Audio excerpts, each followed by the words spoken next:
আল্লাহুম্মা সাল্লি আলা মুহাম্মাদিন নবিয়্যিল উম্মি ওয়া আলা আলিহি ওয়া সাল্লিম তাসলিমা।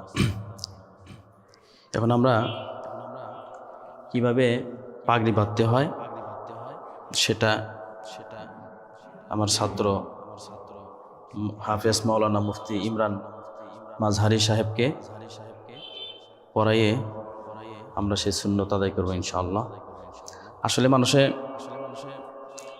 বলে যে নামাজের সময় পাগড়ি পরা সুন্নাত, শুধু 5 ওয়াক্ত নামাজের সময় পাগড়ি নেন টানাটানি। এখন পাগড়ি হাতে নিতে গিয়া এদিকে একামত শুরু হয়ে যায়, পাগড়ি বাঁধতেই থাকে, তাকবীরে উলাস ছুটে যায়। তে একটা সুন্নতকে ধরতে গিয়ে আর একটা সুন্নত ফরজ পর্যন্ত শেষ করে ফেলে। আসলে তো পাগড়ি হলো এটা পোশাকের সুন্নাত, দাইমি সুন্নাত। হ্যাঁ, পোশাকের একটা সুন্নাত। নবীজি সাল্লাল্লাহু আলাইহি ওয়াসাল্লাম এই পাগড়িকে কত পছন্দ করেছেন, আর এই সুন্নতের মাকাম কোন স্থানে রাখছেন। আমরা তো শুধু টুপি পরি, হ্যাঁ, আর পাগড়িটা পরি, তার উপরে টুপি আমরা অনেক সময় পাগড়ি ছাড়াও পরি। তো নবীজি তো টুপি পরছেন, পাগড়ির নিচে টুপি যেন তেল থেকে কিংবা ময়লা থেকে বাঁচে, আগে কাপড়ের মতন আর কি টুপিটা কাপড় স্বরূপ ব্যবহার করছেন পাগড়ির নিচে। আর সব সময় সর্ব অবস্থায় উনি মাথায় পাগড়ি রেখে চলতেন। তো আমরা এই সুন্নতকে ছেড়ে দিয়েছি। একটা গুণ আছে, যারা পাগড়ি পরে তাদের ধৈর্য বাড়ে। ধৈর্য এমন একটা জিনিস, হ্যাঁ, যেটা মনে করেন কন্ট্রোল করাটা অনেক দুষ্কর। যারা পাগড়ি মাথা দেয় তাদের ধৈর্য আল্লাহ তাআলা পক্ষ থেকে দিয়ে দেয়। আর একটা হলো, এই পাগড়ি এমন একটা জিনিস, এই পাগড়ির মাধ্যমে সাধারণ গুনাহ না, জটিল জটিল গুনাহ থেকে একদম নিম্ন শ্রেণীর গুনাহ, যে কোনো গুনাহ এই পাগড়িওয়ালার মাধ্যমে করা আমার মনে হয় সম্ভব না। এজন্য আমরা যেন এই পাগড়ি মাথায় এভাবে রাখি। নবীজির সুন্নত কিভাবে কেন পড়ছেন, হ্যাঁ, ওই জন্য আমরা পড়ি যাতে নবীজির সুন্নতের সাথে আমাদের সুন্নতটা মিলে যায়।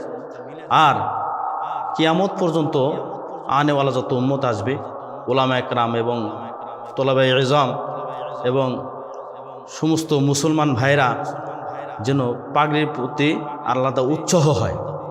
এজন্য আমরা সবসময় দিলকে সবসময় রুজু রাখবো আল্লাহর দিকে, নবীর দিকে, ইখলাসের সাথে সবসময় ছোট্ট থেকে ছোট্ট আমল যদি আমরা করি, এটা নাজাতের জন্য জরিয়া হয়ে যাবে।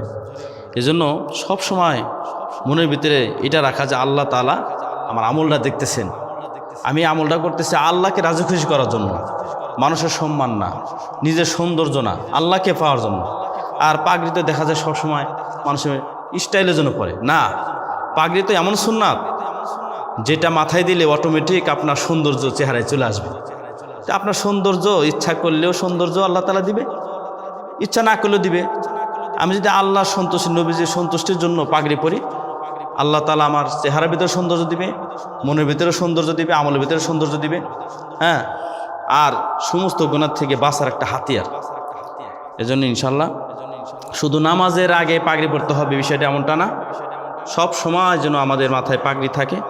আমরা নিয়ত করব যে আমরা নিজেরা পরব এবং আমাদের আশেপাশে যারা আছে এবং সারা বিশ্বের সকল মুসলমান একরাম যেন এই সুন্নতকে আটকে ধরতে পারে। এজন্য আমরা সবসময় দোয়া করতে থাকবো ইনশাআল্লাহ, এবং আমরা নিজেরা সবসময় এই আমলের উপরে পাবন্দি হিসাবে আমরা ধরে রাখার চেষ্টা করবো ইনশাআল্লাহ।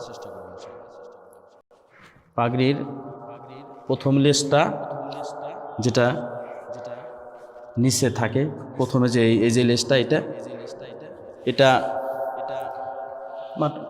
মোটামুটি এই যে পিঠের অর্ধেক পর্যন্ত থাকলে চলে। এরপরে উপরেরটা কিছু বাড়ান্ত থাকবে, অসুবিধা নেই।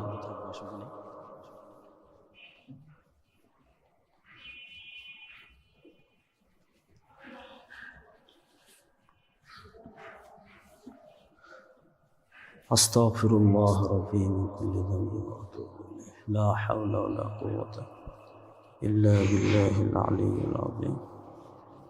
আস্তাগফিরুল্লাহ রাব্বি। من كل ذنب وأتوب إليه لا حول ولا قوة إلا بالله العلي العظيم اللهم صل على محمد النبي الأمي وعلى آله وسلم تسليما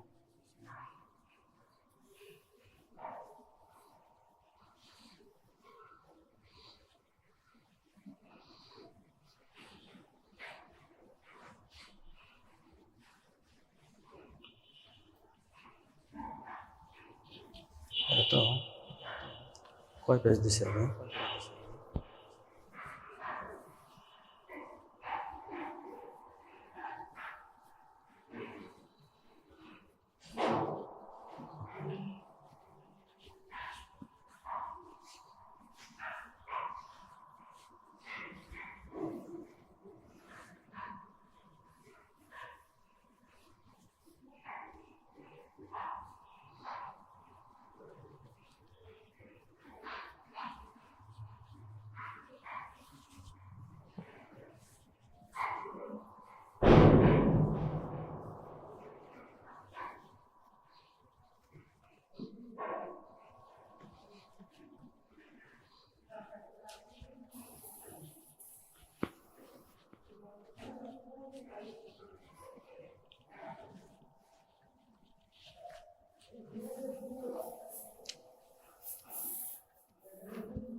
তুমি একটু ঘোরো আস্তে আস্তে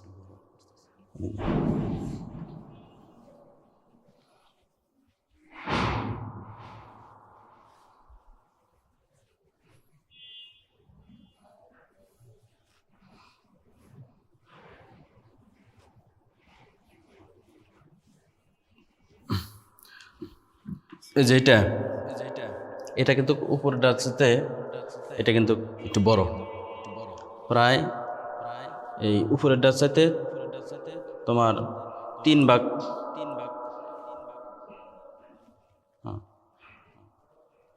এটার সাথে 2 ভাগ কমপক্ষে বেশি হলে এটা সুন্দর হয় হ্যাঁ তাহলে এটা এই নিচের এটা 4 ভাগ করে তার এই 2.5 ভাগ এটা হতে পারে কিংবা এটা যদি 3 ভাগ করে তাহলে তার এই 3 ভাগের 1 ভাগ হলো এটা থাকবে তাহলে সুন্দর হবে প্রত্যেকটা জিনিস একটা সৌন্দর্য আছে আলহামদুলিল্লাহ অনেক সুন্দর হয়েছে